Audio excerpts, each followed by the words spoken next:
अहिल्यानगर जिल्ह्याच्या राऊरी तालुक्यातील ताराबाद जवळच्या कुरण वस्तीवर भाऊसाहेब गांगड वय 54 यांचे कुटुंब गेल्या अनेक वर्षापासून राहत आहे. भाऊसाहेब गांगड यांच्या कुटुंबामध्ये बायको लक्ष्मीबाई, मुलगा रमेश, सून ताराबाई असे सर्वजण एकत्र राहून शेती तसेच मोलमजुरीचे काम करत होते. परिस्थिती गरिबीची आहे, परंतु खाऊन पिऊन हे कुटुंब सुखी आहे. भाऊसाहेब हे घरची शेती करतात, तर मुलगा रमेश हा मोलमजुरीचे काम करत होता. रमेश आणि ताराबाई या दोघांना तुषार नावाचा मुलगा आहे. तो बऱ्याच दिवसापासून संगमनेर तालुक्यातील नरुखटी येथील त्याचा मामा राजू दुधावडे यांच्याकडे राहतो. 2024ची दिवाळी झाल्यानंतर रमेश आणि ताराबाई हे पुणे जिल्ह्यातील शिरूर येथे कामधंद्यासाठी गेले होते. शिरूर येथील वीटभट्टीवर ते मजुरीने काम करत होते. गावाकडे असताना रमेश याची रवी याच्याशी मैत्री झाली होती.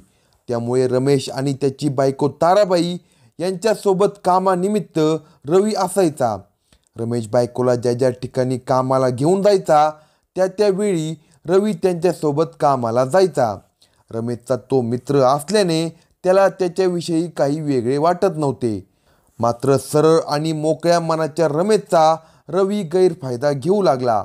कुठेही मोलमजुरीच्या कामाला रमेश त्याची बायको ताराबाई जायचे. त्यांच्यासोबत रवी जायचा. एवढेच नाही तर रमेश घरी नसताना रवी त्याच्या घरी येऊन बायको ताराबाईसोबत गप्पा मारत बसायचा. अलीकडे ताराबाई आणि रवी यांच्यातील संपर्क जास्तच वाढला होता. आता तर त्यांचा विषय पुढे सरकू लागला होता. रमेश घरी नसला की तो ताराबाईला मिठीत घेऊ लागला. हे प्रकरण शरीर संबंधापर्यंत पोचले होते. गावात सासरची मंडळी आणि शेजारी पाजारी यामुळे थोडा धाक होता. तोवर त्यांचे हे प्रकरण चोरी छुपे सुरू होते. कामधंद्याच्या निमित्ताने रमेश आणि त्याची बायको ताराबाई हे पुणे जिल्ह्यातील शिरूर येथे आले होते.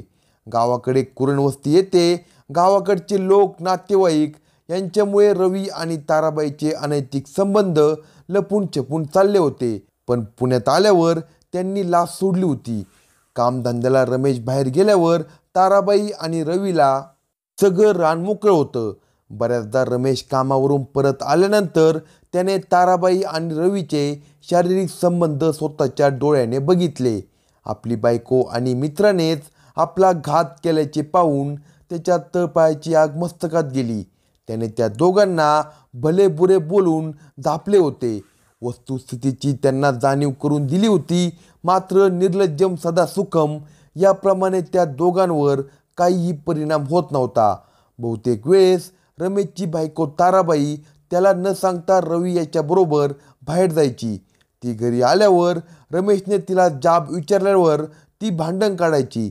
तसेच ताराबाईचा प्रियकर रवी आणि त्याचा भाऊ सचिन असे सर्वजण रमेशबरोबर भांडायचे. वेळप्रसंगी त्याला शिवीगाळ करून मारहाण करत असायचे. रमेश अलीकडे एकाकी पडला होता. त्याची घुसमट होत होती. त्यातच रमेशची बायको ताराबाई तसेच रवी, सचिन असे सर्वजण त्याला बेदन मारहाण करून दमदाटी करत होते. तू जर आमच्यामध्ये आलास तर तुझा कार्यक्रम करू अशी वारंवार धमकी रमेशला दिली जात होती. या सगळ्या भांडणाला कंटाळून रमेशने पुणे सोडले. रमेश गावाकडे आला होता. राऊरी तालुक्यातील कुरणवस्ती येथे तो घरी एकटाच आल्याने त्याचे वडील भाऊसाहेब गांगड यांनी त्याला विचारले, तू एकटा इकडे आलाय, तुझी बायको कुठे आहे? अशी विचारणा केली असता रमेशने सर्व हकीकत आपल्या वडिलांना सांगितली. वडिलांनी आपल्या पोटच्या लेकराचा संसार डोळ्यासमोर मोडत असल्याचे बघून त्यांना खूप दुःख झाले. त्याशिवाय ते करणार तरी काय? त्यांनी रमेशला धीर देऊन आपण काहीतरी करू असे आश्वासन देऊन मुलगा रमेशची समजूत घालायचा प्रयत्न केला. मात्र बायको ताराबाई आणि मित्र रवी एकनाथ गांगड यांच्या बाहेरखेळी वागण्याने रमेश कोसळला होता. त्यामुळे तो शिरूर सोडून गावाकडे आईवडिलांकडे आला होता. तो आता पूर्णपणे खचून गेला होता. शनिवार दिनांक 28 डिसेंबर 2024 रोजी रमेश त्याच्या घरी होता. सकाळी 8 वाजण्याच्या सुमारास रमेशचे वडील भाऊसाहेब गांगड हे कामाकरता तालुक्यातील चिंचाळे गावी गेले होते.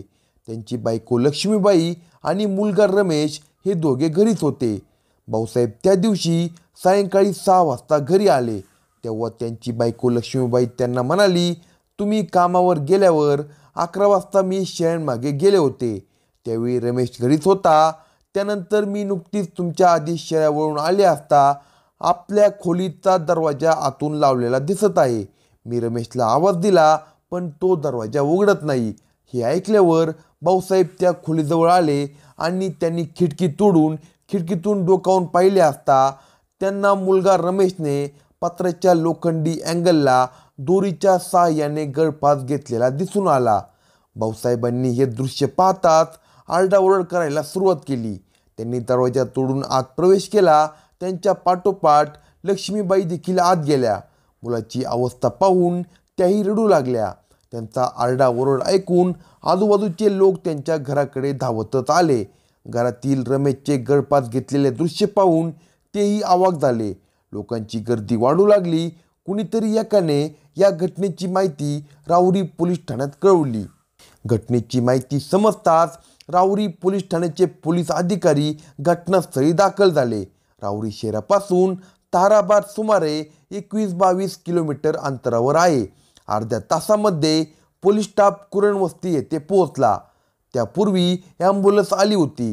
रात्री 9 वाजण्याच्या सुमारास पोलीस पथक व गर्दीतील काही लोकांनी रमेश गांगड याचा मृतदेह खाली घेतला. भाऊसाहेब गांगड यांचा भाऊ मनाजी रामा गांगड व इतरांनी तो मृतदेह ॲम्ब्युलन्समध्ये ठेवला. दरम्यान पोलिसांनी घटनास्थळाचा आणि मैताचा पंचनामा केला. मैताच्या खिशामध्ये एक डायरी तसेच चिठ्ठी पोलिसांना मिळाली. ती चिठ्ठी पोलिसांनी त्यांच्याकडे ठेवून घेतली. पोलिसांनी मयत रमेश गांगड यांचे वडील भाऊसाहेब आणि इतर नातेवाईकांसोबत घटनेबाबत चर्चा केली असता त्यांनी मयताची बायको ताराबाई आणि तिचा प्रियकर रवी तसेच त्याचा भाऊ सचिन यांनी रमेशचा छेडछाड करून त्याला बेदम मारहाण केली. रमेश याचा बायको ताराबाई आणि रवी गांगड यांच्या अनैतिक संबंधाला विरोध असल्यामुळे ते सर्वजण त्याचा छेड करत होते. या त्रासाला वैतागून रमेशने त्याचे जीवन संपवले आहे असा निष्कर्ष यातून निघाला. तसेच रमेशच्या खिशात सापडलेल्या डायरीत तसेच चिठ्ठीमध्ये बायको ताराबाईच्या अनैतिक संबंधाबाबत तसेच तिचा प्रियकर रवी गांगड व सचिन गांगड यांनी केलेल्या शारीरिक व मानसिक छळाचा उल्लेख करण्यात आला होता. राहुरी पोलिसांनी रमेश गांगडचा मृतदेह ग्रामीण रुग्णालयात पाठवला. दुसऱ्या दिवशी तो मृतदेह नातेवाईकांच्या ताब्यात देण्यात आला. शेतामध्ये रमेशचा अंत्यविधी केला. पोलिसांनी रमेशचा मोबाईल चेक केला. त्यावेळी रमेशने गळफास घेण्यापूर्वी फोनमध्ये 3 रेकॉर्डिंग केल्या होत्या. त्या रेकॉर्डिंग पोलिसांनी ऐकल्या. त्यावरून त्यांना खात्री झाली की सून ताराबाई आणि रवी एकनाथ गांगड यांचे अनैतिक संबंध होते. रमेशचा याला विरोध होता.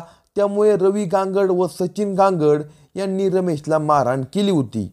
जिच्यामुळे ही घटना घडली ती ताराबाई गांगड फरार झाली होती. पोलिसांनी तिच्या शोधासाठी पथके रवाना केली.